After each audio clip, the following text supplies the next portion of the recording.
पे नेता लोगों की केवल नियत पे सवाल उठ रहा है। कहने से चीजें यदि हो जाती तो आज 20 साल हो गया है। कांग्रेस आती है, कांग्रेस 10 दिन का वादा करती है, बीजेपी आती है, बीजेपी 100 दिन का वादा करती है और फुटबॉल बना के रख दिया है। क्योंकि हम तो सामूहिक इस्तीफा दे ही चुके हैं, तो हमारे पास बचा ही क्या है सर कि हम किसी चीज से डरे। अब कोरोना योद्धाओं को जेल जाने का समय आ गया, अब हम लोग जेल जाने से भी नहीं डरेंगे। शासन प्रशासन को ही बोलना चाहूंगी, ऐसे अफवाह फैलाना उनकी नीति हो सकती है, हमारी नहीं है। उसको सीधा आदेश के बगैर हम तो यहाँ से जाएंगे नहीं, उसके आश्वासन पे हमको बिल्कुल भरोसा नहीं है। वो मीडिया नहीं किसी के सामने बोल दे। बिल्कुल आर और पार की लड़ाई के लिए रेडी। आगे हम जेल भरो आंदोलन आगामी दिनों में कर सकते हैं। कि हमने बनाया है तो हम ही संवारेंगे। तो हम आज पूछने गए थे कि केंद्र सरकार का है नियमितीकरण, ऐसा कुछ नहीं है। राज्य सरकार चाहे तो राज्य सरकार रेगुलर कर सकती है। आश्वासन नहीं, आदेश चाहिए। संविदा मुक्त प्रदेश चाहिए। स्पर्श मल्टी स्पेशलिटी हॉस्पिटल आधुनिक एवं श्रेष्ठ किडनी विभाग फुल टाइम विशेषज्ञों की देखरेख में दे रहा है डायलिसिस की सुरक्षित और बेहतरीन सुविधा, साथ ही न्यूनतम दर पर हेल्थ पैकेज की सुविधा भी। स्पर्श मल्टी स्पेशलिटी हॉस्पिटल, एक एहसास अपनेपन का।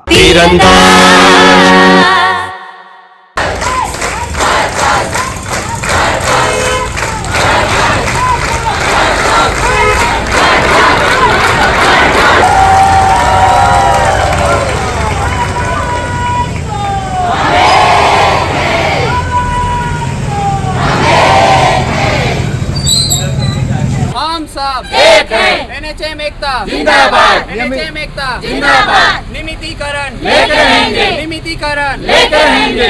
हमारी मांगे पूरी करो, हमारी मांगे पूरी करो। आश्वासन नहीं आदेश चाहिए, संविदा मुक्त प्रदेश चाहिए। आश्वासन नहीं आदेश चाहिए, संविदा मुक्त प्रदेश चाहिए। ठप्प है बड़ी ठप्प है, राज सेवा ठप्प है, नेता सारे मस्त हैं। राज सेवा ठप्प है, ठप्प है बड़ी ठप्प है, राज सेवा ठप्प है। नमस्कार, मैं हूं मयंक चतुर्वेदी और आप देख रहे हैं तीरंदाज। एनएचएम आंदोलन को आज 24वां दिन हो गया है और 24वें दिन जो है एक नया मोड़ पे जो है आंदोलन दिखाई दिया। आज जो है एनएचएम कर्मचारियों ने भारतीय जनता पार्टी कार्यालय पर धावा बोल दिया और धावा बोलने के बाद वहां जबरदस्त प्रदर्शन किया है। हमारे साथ दुर्ग के अध्यक्ष हैं तिवारी जी, उनसे पूछ लेते हैं भाई कि आज क्यों बीजेपी दफ्तर को घेरा गया और उनकी आगे की रणनीति क्या है। जो 33 जिले में राष्ट्रीय स्वास्थ्य मिशन का जो पिछले 24 दिन से आंदोलन चल रहा है, तो आज हमने फैसला किया था कि एक सवाल रैली के माध्यम से पूरे 33 जिला में आज हम बीजेपी कार्यालय जाएंगे। बीजेपी कार्यालय में हम जो जिला अध्यक्ष हैं हमारे बीजेपी के, हमारे अभिभावक तुल्य हैं, उनसे हम सवाल करेंगे कि क्यों आखिर शिक्षा मिशन का, जब राष्ट्रीय शिक्षा मिशन का जब शिक्षा विभाग में संविलियन हो सकता है, शिक्षा विभाग संविदा मुक्त हो सकता है, तो स्वास्थ्य विभाग तो बहुत ज़्यादा अति आवश्यक सेवाओं में आता है, तो क्यों स्वास्थ्य विभाग में क्यों संविदा प्रथा लागू है। 1 दिन 2 दिन 4 दिन का संविदा समझ में आता है, लेकिन 20-20 साल का संविदा बिल्कुल जो स्वास्थ्य विभाग जैसे इसमें समझ में नहीं आता। तो आज हम सवाल के माध्यम से बहुत सारे जो हमारे सवाल थे, जो बीजेपी के जो घोषणा पत्र था उसमें जो टैग लाइन था कि हमने बनाया है तो हम ही संवारेंगे, तो हम आज पूछने गए थे कि जब 2 बजट चला गया, 20 महीने का कार्यकाल जा चुका है, तो आपने ही हमको ही बनाया है, तो आप हमारी ज़िंदगी को क्यों कब संवारेंगे। यही हम आज पूछने के लिए आदरणीय जो हमारे दुर्ग के जिला अध्यक्ष हैं बीजेपी के, उनके पास हम लोग सवाल रैली के माध्यम से गए थे। तो उस सवाल रैली में क्या जवाब मिला मैडम उधर सवाल का आपके? अब जवाब तो अभी नहीं है, आश्वासन ही दे रहे हैं, है ना। अध्यक्ष जी ने क्या कहा आपसे? अभी तो कुछ नहीं बोले हैं सर। कुछ नहीं बोले। मुलाकात हुई थी अध्यक्ष जी से? हाँ सर, हमारे संघ के अध्यक्ष लोग से मुलाकात हुई थी सर। तो उन्होंने क्या जवाब दिया, आपको नहीं पता चला? नहीं, अभी पता नहीं चला है। ऊपर तक बात पहुंचाएंगे करके बोले हैं। आज तो हम भाजपा कार्यालय को घेरे थे, अगर हमारी मांग पूरी नहीं, हमारी बातों को नहीं सुनेंगे तो हम विधायक का घर भी धरना दे देंगे। किसके घर पर? विधायक के घर धरना बोल देंगे हम। तो अब विधायक के घर पर धरने की बारी है। मैडम, आपको क्या लगता है कि अब सवाल जो आपने पूछा उसका जवाब तो मिला नहीं आपको, ऊपर सवाल पहुंचा दिया गया है, रेफर कर दिया गया है, तो आपको क्या लग रहा है, क्या जवाब मिलने वाला है? नहीं, अभी क्या है, हमारे मंच में हमारे भाजपा से हमारे कार्यकारिणी जो मतलब जो रहते हैं सदस्य वो आए थे और हमारे बारे में अच्छे से राय बना के ही गए हैं। और एक ये भी बोला गया है कि हमारी जो जायज़ मांगे हैं उसको प्रधानमंत्री कार्यालय तक भी पहुंचाएंगे करके। तो हम लोग इस बात से संतुष्ट हुए हैं कि जो हमारे सत्ता में जो हमारी सरकार है वो भी हमारे को समर्थन देने के लिए आ रहे हैं। तो हमारी बातों को मजबूती से रखने का हमको एक पहलू मिल जाता है कि शासन प्रशासन तक वो हमारी बातों को पहुँचाएंगे ऐसे करके। तो आज यही भाजपा कार्यालय जो है अध्यक्ष जी उसके पास भी गए थे और वो भी हमारी बातों को आगे शासन प्रशासन तक पहुंचाने की बात कही गई थी। अच्छा, चुनरी यात्रा हो गई है इन 24 दिनों में, जल सत्याग्रह भी हो गया, बीजेपी दफ्तर पे धावा भी बोल दिया आप लोगों ने, घेराव भी हो गया है, अब आगे क्या है? आगे अब बस सरकार के आदेश का हम लोग इंतज़ार कर रहे हैं सर। अगर सरकार हमारे पक्ष में अपना आदेश करती है, अब हमको हमें किसी भी प्रकार का आश्वासन नहीं चाहिए, हमको सरकार से सिर्फ आदेश चाहिए। और अगर सरकार अभी आदेश नहीं करती तो जैसे कि हम बता चुके हैं NHM के सारे कर्मचारी कफन बांध कर उतर चुके हैं और अब हम बिल्कुल आर और पार की लड़ाई के लिए रेडी। आगे हम जेल भरो आंदोलन आगामी दिनों में कर सकते हैं सरकार के खिलाफ। अच्छा, ये आर और पार वाली बात तो बहुत सारे लोगों ने कही है और कोई दीदी आ जाए, मितानिन दीदियाँ भी बोल रही थी आर और पार, हम बस्तर की शेरनियाँ हैं और हम बिल्कुल हटेंगे नहीं और डटेंगे नहीं। और करीब 1 महीने से ज़्यादा उनका आंदोलन चला और आंदोलन अब फिस हो गया। ऐसी कुछ स्थिति आपकी भी बननी है क्या? अभी हो सकता है उससे ज़्यादा भी हो सकता है, ऐसे नहीं है, क्योंकि सरकार जो बोल रही है विश्वास करो, उसके बाद पे विश्वास करते करते 30 साल हो चुकी हैं। 30 साल में उस समय मैं जब 5वीं 6वीं में थी, उसके बाद आज मेरे को यहाँ जॉब करते खुद 12 साल, ये 13 है, ठीक है। उस समय जब मैं ज्वाइन की थी तो 28 की थी, आज मैं 42 की हूँ। यहाँ आई थी, ज्वाइन की थी तो एक मेरे को उत्साह था अपने घर के प्रति कुछ कर दिखाने का, करने का अपने परिवार के प्रति। लेकिन वो सारे चीज़ें जो है ना यहाँ आने के बाद चकनाचूर है संविदा में, क्योंकि कोई जिम्मेदारी क्या मैं उनको दाल रोटी वक्त में दे नहीं पा रही हूँ।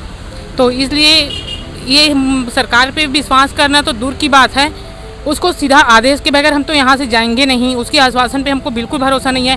वो मीडिया नहीं किसी के सामने बोल दे, हमको बिल्कुल भरोसा नहीं है, बिना आदेश के जाएंगे नहीं। और ये जो आंदोलन है उग्र नहीं, बहुत उग्र होगा। और जहाँ तक हो सकता है, जैसे बोल रहे थे उस दिन राखी मैडम कि हम आत्मदाह कर सकते हैं या मतलब हमको दे आत्महत्या करने का इच्छा मृत्यु की, तो ये भी हो सकता है कि हाँ ये चीज़ें आगे हो सकती हैं। इसके जिम्मेदार शासन ही होगी, इसके अलावा और कुछ नहीं कर सकता। दीदी आप बताएं कि जैसे कि मितानिन आंदोलन में हुआ, उनके प्रदेश स्तर के जो पदाधिकारी थे वो ठंडे पड़े तो आखिरकार आंदोलन जो है ख़त्म हो गया। आपके यहाँ कोई ऐसी स्थिति है? क्योंकि आपके यहाँ भी ये सुनने में आ रहा है कि संगठन में ऊपर के जो पदाधिकारी हैं उनमें आपस में खींचतान शुरू हो गई है, ये हम लोगों को पता चला है। और उसको लेकर के संगठन के बड़े पदाधिकारी भी जो है वो आपस में खींचतान कर रहे हैं। तो क्या स्थिति अपने आप ही है? नहीं, ऐसी कोई स्थिति नहीं है और हम लोग स्ट्राइक हम लोग नहीं बंद करेंगे जब तक हमको रिटर्न में आदेश नहीं आ जाता, हमारी मांग पूरी नहीं होगी, तब तक हम लोग कदम बाहर नहीं निकालेंगे, हम पीछे नहीं होंगे, नहीं हटेंगे। जानकारी दिया जा रहा है सर शासन के द्वारा, ताकि ये हमारी जो ताकत है उसको तोड़ना चाह रहे हैं। 100 बात की एक बात है, हमारे ऐसे उच्च स्तर में किसी प्रकार की बात नहीं हुई है। और दूसरी बात मैं ये बोलना चाहती हूँ, शासन प्रशासन को ही बोलना चाहूँगी, ऐसे अफवाह फैलाना उनकी नीति हो सकती है, हमारी नहीं है। और हम जब तक डटे रहेंगे, जब तक हमारी 10 सूत्री मांग पूरा नहीं हो जाता है, और वो चाहे कुछ भी प्रकार से अपना बयान दे लो, हमसे उससे कोई फर्क पड़ने वाला नहीं है। और अभी आप बोल रहे हो ना कि मितानी लोगों का जैसे समाप्त हो हड़ताल, यह स्थिति ही पैदा नहीं होगी जब तक हमारी मांगे पूरी नहीं होगी। जब तक हम नियमितीकरण नहीं ले लेंगे तब तक हम जाएंगे ही नहीं, क्योंकि हम तो सामूहिक इस्तीफा दे ही चुके हैं। तो हमारे पास बचा ही क्या है सर कि हम किसी चीज़ से डरे? तो शासन प्रशासन हमको तोड़ने की कोशिश करेंगे, लेकिन हमारी NHM एकदम इतनी ताकत है कि हम इस बार हिलने वाले नहीं है, डुलने वाले नहीं है और यहीं बैठे रहेंगे जब तक हमारी मांगे पूरी नहीं होती है। और पूरा 33 जिला में यही स्थिति बने रहेगी। और दूसरी बात बोल रही हूँ, आज तो इतना शांतिपूर्वक हर चीज होते जा रहा है और अभी भी हमारे पूरा जिला अध्यक्ष की हरदम मीटिंग होती है, बात होती है। हमको किसी भ्रामक स्थिति में जाना ही नहीं है। हमारा एक लक्ष्य है नियमितीकरण, और नियमितीकरण को ही लेके जाएंगे और उसको लेके ही मानेंगे, चाहे शासन एड़ी चोटी का जोड़ लगा ले, लेकिन हम डगमगाने वाले नहीं हैं अपने स्थल से। आप बताएं कि ऐसा जोश मितानिन दीदियों ने भी दिखाया था, बस्तर की दीदियों ने तो एक तरीके से ठंडे पड़ रहे आंदोलन को फिर से जिंदा कर दिया था अपने जोश से, लेकिन एक दिन बाद पता चलता है कि आंदोलन तो खत्म हो गया। नहीं, हमारा जो संगठन है वो ऐसा नहीं है। हम अपनी जो लड़ाई है हम अपने संगठन पे बल पे लड़ रहे हैं और हमारी एकता जितने 33 जिलों की है, हम 16,500 कर्मचारी है, तो हम 16,500 कर्मचारी कभी भी अपनी लड़ाई से पीछे नहीं हटेंगे और हमारे जो संगठन के अध्यक्ष हैं वो हमारे साथ हैं और हम अंत तक हम उनके साथ रहेंगे। अंत तक साथ रहेंगे। अध्यक्ष जी और भी पदाधिकारी हैं। अध्यक्ष जी ये बताइए कि पूरी ताकत जो है संगठन के पदाधिकारियों पर निर्भर करती है। वो जितने मजबूत होते हैं आंदोलन उतनी मजबूती से आगे बढ़ता है। जो मितानिन का आंदोलन है वो इस बात का उदाहरण है कि ऊपर लेवल को जो इतना प्रेशर में ले लिया गया था कि वो दबाव में आ गए और आखिरकार पूरा आंदोलन खत्म हो गया, जबकि 75,000 मितानिन है। आप लोग तो 16,000 हो। आप पे क्या क्या दबाव अब तक आ चुका है? दबाव बताऊं आपको, हम लोग तो 25 जन बर्खास्त तक हो चुके हैं, उसमें से एक मैं भी हूं। और आपको जिसने भी गलत जानकारी दी है कि इनके खींचतान है करके, ऐसा कुछ नहीं। मैं प्रांतीय टीम का सदस्य हूं, कोई खींचतान नहीं है। एकदम हमारा एक ही, आप जिससे भी पूछोगे सब सुनेंगे कि आश्वासन नहीं, आदेश चाहिए, संविदा मुक्त प्रदेश चाहिए। जब तक आदेश नहीं आएगा तब तक ये आंदोलन इस बार स्थगित होने वाला नहीं है। 24 दिन के बाद इतनी भीड़ अगर इकट्ठा हो रही है तो समझिए कि पूरी तरह से आक्रोशित है कर्मचारी, पूरे आक्रोश है, क्योंकि बहुत ज़्यादा शोषण है। 20 साल का शोषण छोटा मोटा शोषण नहीं है। 1 साल 2 साल 5 साल का संविदा समझ में आता है, 20-20 साल का समझ में नहीं आता। हम लोग काम करने वाले लोग हैं। जो छोटा कैडर है उसको 8,000 रुपये वेतन मिलता है। इतने महंगाई में, महंगाई की देखिए कोई सीमा नहीं है, लेकिन हमारा इंक्रीमेंट मात्र 5%, वो भी सबको नहीं मिलता। तो ये एकदम से मतलब शोषण की पराकाष्ठा हो चुकी है। और पिछले 20 साल में से 15 साल तो बीजेपी की ही सरकार थी, इसलिए उनको समझना चाहिए। जो बीजेपी शासित अन्य जो प्रदेश हैं, मध्य प्रदेश है, चंडीगढ़ है, हरियाणा है, उनमें जब राष्ट्रीय स्वास्थ्य मिशन कर्मचारियों को अच्छी सुविधाएं मिल रही है, 62 साल की जॉब सिक्योरिटी मिल रही है, संविलियन तक के उनका कई जगह हो चुका है, मणिपुर में नियमितीकरण हो चुका है। अब तो केंद्र सरकार ने भी बोल दिया कि जो नियमितीकरण का जो फैसला है वो राज्य सरकार का है। मानव संसाधन जो नीति है वो राज्य सरकार बनाती है, कर्मचारियों को नियमित करने का अधिकार राज्य सरकार को है। पूरा आरटीआई से जानकारी मांग लिया गया। तो अब तो ये भी बहाना नहीं है कि केंद्र सरकार का है नियमितीकरण, ऐसा कुछ नहीं है। राज्य सरकार चाहे तो राज्य सरकार रेगुलर कर सकती है। और ज़्यादा आसान है मैं बताऊं, क्योंकि 60% जो पैसा जो हमारे लिए आता है और केंद्र से आता है। जिस भी राज्य में नियमितीकरण हुआ है वो केंद्र शासन जो देती है सहयोग राज्य सरकार को, वो ऑलरेडी दे रही है। तो और ज़्यादा आसान है हमको रेगुलर करना, कोई दिक्कत नहीं है। तो एकदम आसान है। राज्य सरकार की अगर नियत हो तो 5 मिनट में फैसला ले सकती है, कोई दिक्कत नहीं है। हम लोग काम करने वाले लोग हैं, 20-20 साल का अनुभव है। आज अगर हमको तो अब सब इस्तीफा दे चुके हैं। अगर सरकार नई भर्ती भी करेगी तो उनको काम सिखाने में 1-2 साल लग जाएगा। तो इतना आसान नहीं है। दमनकारी नीति बिल्कुल नहीं चलेगी। स्वास्थ्य सेवा संवेदनशील विभाग है, संवेदनशील तरीके से ही ईमानदारी पूर्वक हमारे लिए सोचना होगा, तभी इस समस्या का समाधान होगा। अन्यथा अभी तो 24 दिन हुआ है, 240 दिन में बैठना पड़ेगा। हम लोग तीज में, त्यौहार में, गणेश चतुर्थी पूरा ख़त्म हो गया, सब चीज़ हम लोग यही मनाए हैं। अब आगे में नवरात्रि आने वाला है, दशहरा आने वाला है, दिवाली आ जाए, नया साल आ जाए, हम लोग हटने वाले नहीं हैं। जब तक हमारी मांगें नहीं आएंगी, बिना आदेश के हम लोग अब नहीं जाएंगे। क्योंकि 20 साल से हम लोग आश्वासन पर 20 साल से हम लोग अपनी मांगे को आश्वासन के खेल में हम लोग फंस चुके हैं। पार्टी बदल जाती है लेकिन हमारा किसी का भला नहीं हो रहा है। कांग्रेस आती है, कांग्रेस 10 दिन का वादा करती है, बीजेपी आती है, बीजेपी 100 दिन का वादा करती है और फुटबॉल बना के रख दिया गया हम लोग को। लेकिन अब हम लोग ये बिल्कुल भी आश्वासन के चक्कर में हम लोग नहीं फंसेंगे जब तक आदेश नहीं आएगा। क्योंकि जब स्वास्थ्य मंत्री जी बोल रहे हैं मांगे पूरी हो गई है, तो क्यों वो आदेश नहीं निकलवा पा रहे? जब 2 आदेश आ गया तो बाकी आदेश अभी तक आ जाना था। 24 दिन का समय छोटा मोटा समय नहीं है। मैं हाथ जोड़कर विनती करता हूं हमारे प्रदेश के मुखिया से, हमारे अभिभावक तुल्य है, इस मामले पर हस्तक्षेप करें। हम जल्दी से जल्दी हमारा मांग को पूरा करें। स्वास्थ्य विभाग पूरी तरह से चरमरा चुका है। फील्ड में जाकर देखेंगे तब समझ में आएगा। अधिकारी लोग पूरा गुमराह कर रहे हैं, कुछ नहीं।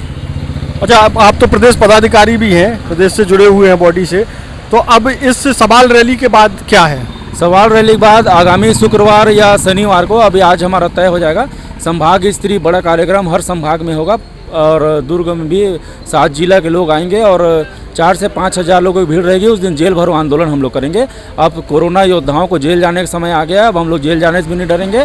और जेल भरो आंदोलन आगामी शुक्रवार या शनिवार को, आज उसका तिथि तय हो जाएगा और हम लोग करेंगे। अब जो है तैयारी है जेल भरो आंदोलन की। एक और भाई साहब हैं हमारे साथ, क्या भाई साहब, आपको क्या लग रहा है कि इतनी मजबूती से आंदोलन आप लोग बिना मांगे पूरी हुए नहीं जाएंगे? बिल्कुल हमारी मजबूती बरकरार है। आप देख रहे हैं आज 24वां दिन चल रहा है, एनर्जी बरकरार है। वो सारे स्टाफ, सारे कर्मचारी हमारे साथ में बैठे हुए हैं और सबकी एक ही राय है, एक ही मांग है, और नियमितीकरण, और जो कि हम लेके रहेंगे। स्वास्थ्य मंत्री भले ही मीडिया के माध्यम से नहीं, बाकी कर्मचारी संघ उसके सामने आ रहे हैं तो उनका कहना है कि आप रिकॉर्ड कर लीजिए, हम बोल रहे हैं, हम करते हैं, ये कहना है उनका। लेकिन मैं चाहूँगा कि जो चीज़ वो कह रहे हैं वो लिखित में दे दे, क्योंकि कहने से चीज़ें यदि हो जाती तो आज 20 साल हो गया है ना। 20 साल में कहने को हम मान जाते या हो जाता तो 20 साल में हमको आज रोड पे नहीं बैठना पड़ता। 20 महीना तक के हम जो है उनको अन्याय विनय किए, ज्ञापन दिए।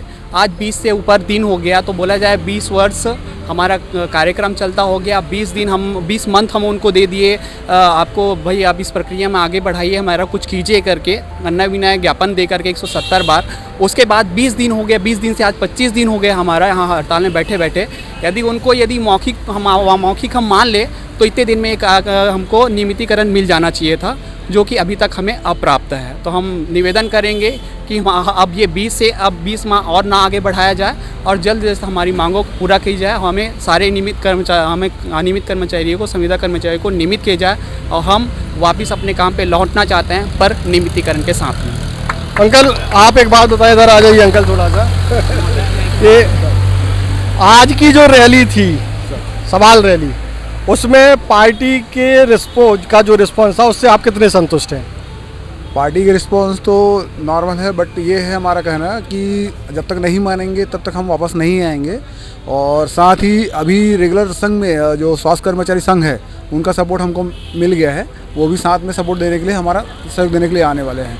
यहाँ पे केवल इतना ही कहना चाहूँगा कि यहाँ पे नेता लोगों को केवल नीयत पे सवाल उठ रहा है कि वो लोग घोषणा करके पीछे क्यों हट रहे हैं। या तो हमारे जो अधिकारी वर्ग है उनसे बात नहीं हो पा रही उनकी, या वो उनकी बातें नहीं मान रही हैं। तो स्पष्ट है हमारा तो जो हड़ताल चल रहा है उसमें कोई दिक्कत नहीं है, केवल उनके ऊपर सवाल उठना चाहिए कि वो अपने अधिकारी को क्यों सहमति नहीं दे पा रहे हैं। केवल इतना ही कहना चाहूँगा। कुल मिलाकर के सवाल भी तमाम है, लेकिन ऐसा लगता है कि जो NHM का आंदोलन है वो इतनी आसानी से ख़त्म होने वाला नहीं है। जैसा कि सरकार के लिए एक राहत की बातें हो सकती है कि मितानिन दीदियाँ पीछे हट गई, लेकिन NHM के कर्मचारी ऐसा लगता है कि मांगे मनवाने के बाद ही अपना मैदान छोड़ेंगे, ऐसा अभी तक ये लग रहा है। अब आगे तो भविष्य बताएगा क्या होता है, लेकिन भविष्य को जानने के लिए भी आप तीरंदाज से जुड़े रहिए, क्योंकि बाकी की खबरें तीरंदाज पर उपलब्ध हैं। और तीरंदाज को सब्सक्राइब करना बिल्कुल ना भूलें और बेल आइकन को जरूर प्रेस कर लें। और अगर आप हमारे इस वीडियो को हमारे फेसबुक पेज पर देख रहे हैं तो कृपया करके उसे भी फॉलो कर लें। नमस्कार। पहली बार मध्य भारत का सबसे एडवांस 3 टेस्ला MRI, सारी स्कैनिंग 6 से 10 मिनट में हो जाती है, जहां आम MRI मशीन 45 से 1 घंटे लेती है। GT diagnostic, near Nehru Nagar square, Priyadarshini परिसर, भिलाई। तीरंदाज।